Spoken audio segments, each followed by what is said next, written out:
Assalamu alaikum and thank you for watching. This video is a response to some of the accusations made against Islam. The Islamophobia industry is a very big industry these days, and that is because Islam is at the center stage of political discourse. As with any industry, you have to really watch out with the products. Some of the products are passed off as genuine just so they can convince the market. And it is the same with the Islamophobia industry. What it does is it captures snippets of information or even controversial information in order to make its point. And in this case, the point is to depict the world of Islam as the barbaric other to the civilized nations of the world. This is most unfortunate because Islam in its early history was the beacon of human civilization. And many scholars or historians today would acknowledge that Islam has brought about some amazing discoveries in the past. But that's not an excuse.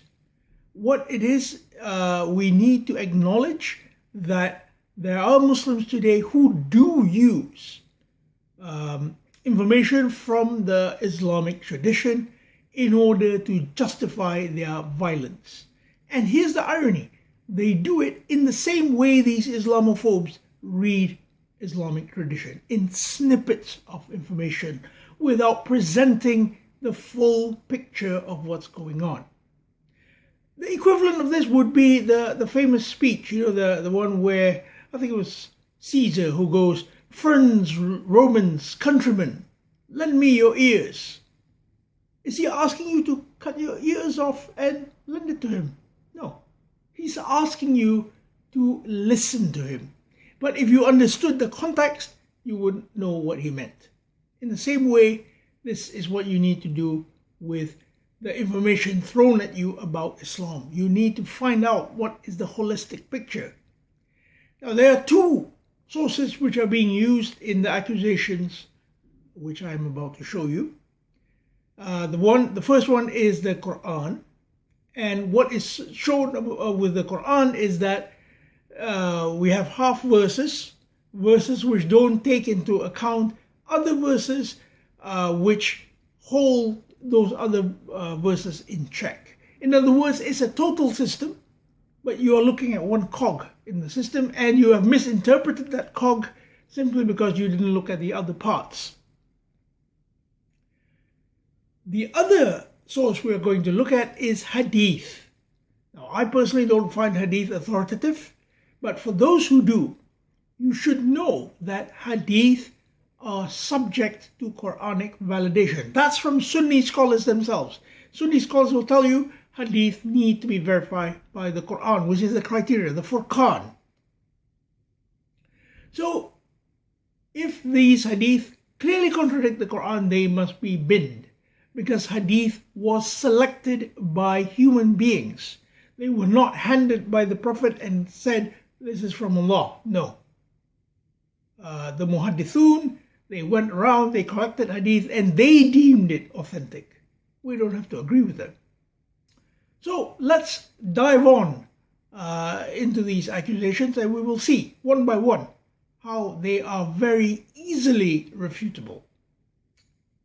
The first one. Mohammed said, "I have been ordered to fight the people till they say none has the right to be worshipped but Allah."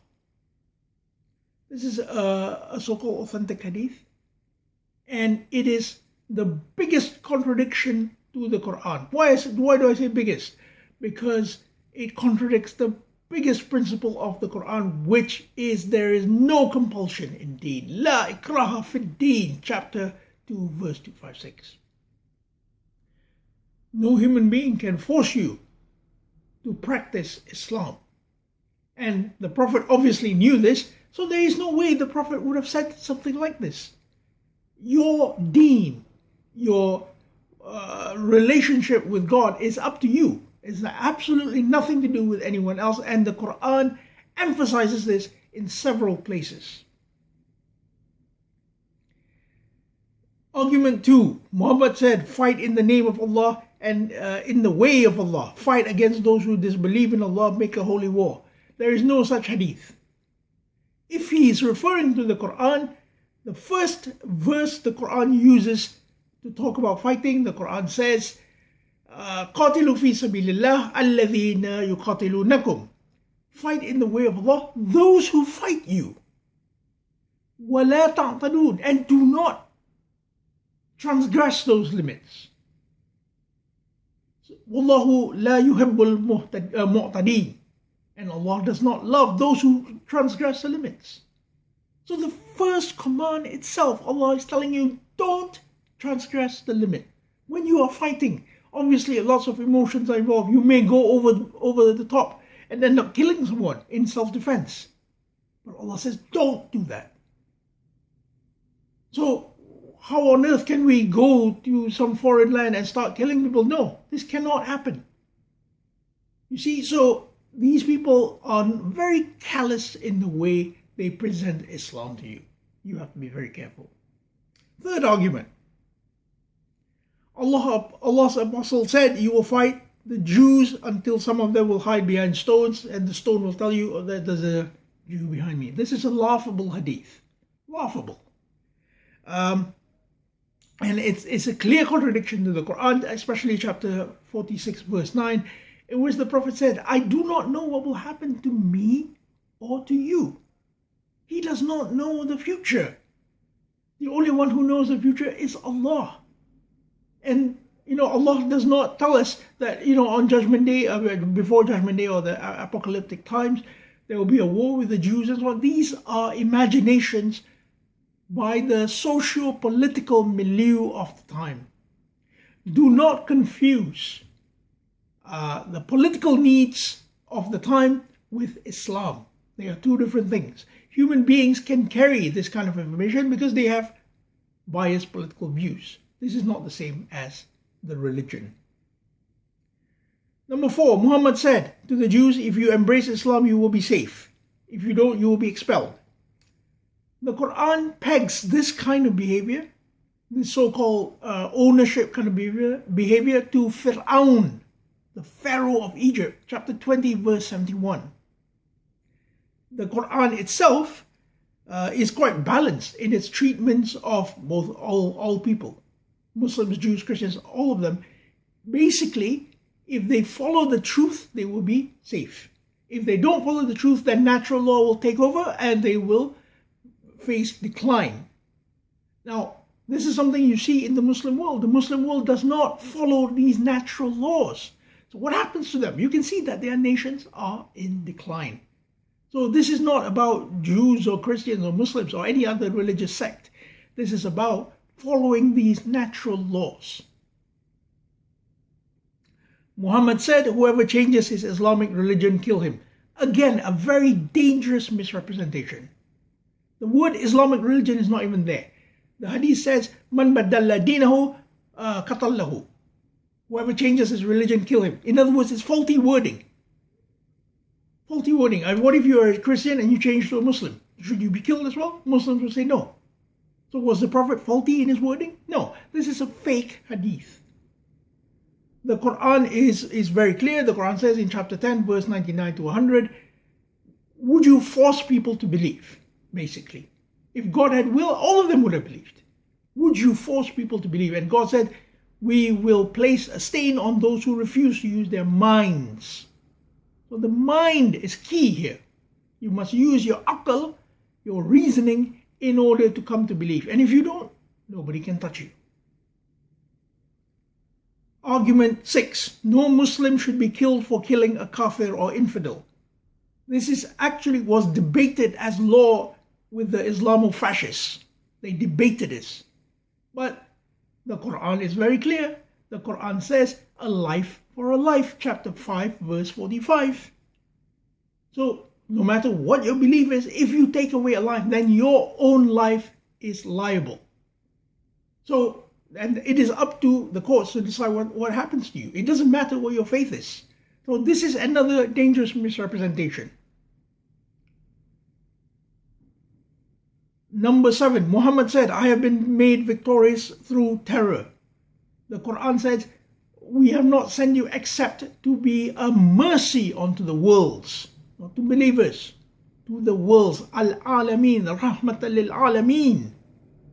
So what's going on here? Why is it mercy here and terror in hadith? Because this hadith is false.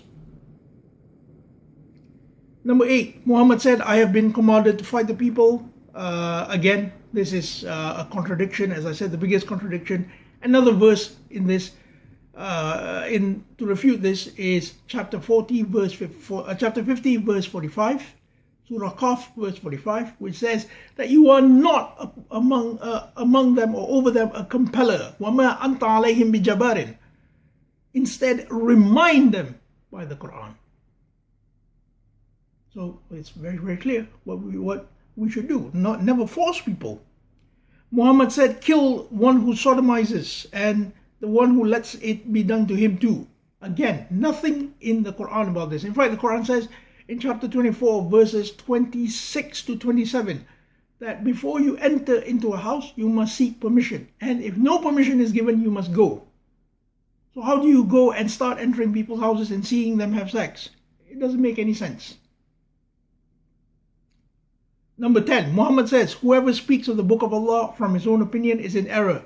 Why then does the Quran tell you, do you not contemplate on the Quran, or is it on your heart are there locks? Chapter 47, verse 24. The Quran wants you to contemplate on it. It has nothing to fear, unlike the scholars. Number 11, Muhammad said, Allah commanded me to do away with musical instruments, flutes, strings. Chapter 7, verse 32, who has forbidden the beautiful things which Allah has given mankind? Another contradiction. Number 12, Muhammad said, because Allah afflicted Eve, all women in this world menstruate and are stupid. This is utterly ridiculous. I've never actually seen this hadith, but let's say it does exist, because I can't find it. See Quran chapter 2, verse 222, which says, they ask you about menstruation in the traditional reading, say it is a pain, and therefore avoid women until it is done. The Prophet said a man will be asked as to why he beat his wife. Wife beating is a myth. Chapter 4, verse 34, which is famous for that so-called command, is talking about separation, and the word daraba in Quran is used to mean separate. Adribu fil ard means to walk in the earth, in other words, to be separated from where you are. And if you look at the next verse, verse 35, it's talking about the process of separation. Where did separation suddenly come from? Again, context, always read context. Number 14 and 15. Muhammad said that women are deficient in religion and intelligence, and he will see them in hell. Apparently they are the majority dwellers in hell. Chapter 46, verse 9, again, Muhammad cannot see the future.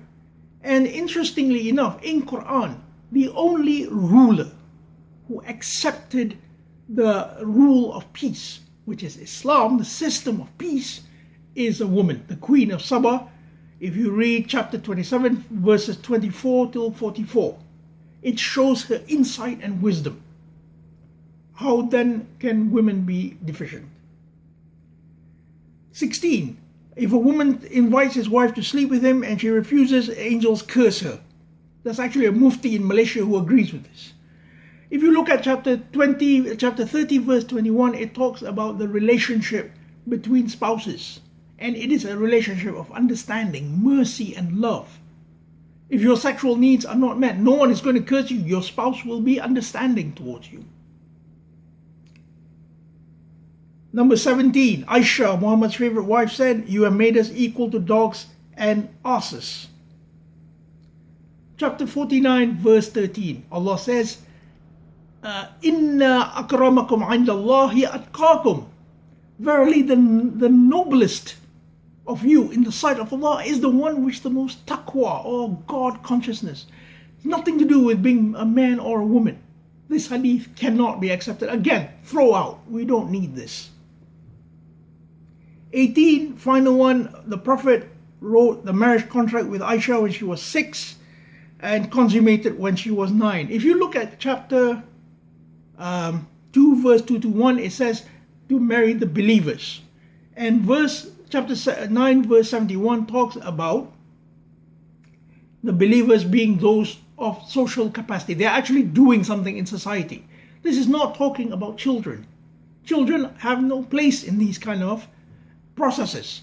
Hence, this hadith is again false. In fact, there are different versions of this hadith. So there you go. A very quick summary of the problem, how people misinterpret Islam. And I hope you can find clarification in this, because it is very, very important for us to know. Islamofascists and Islamophobes, they are in it together, reading the Quran in this way. Thank you very much for your time.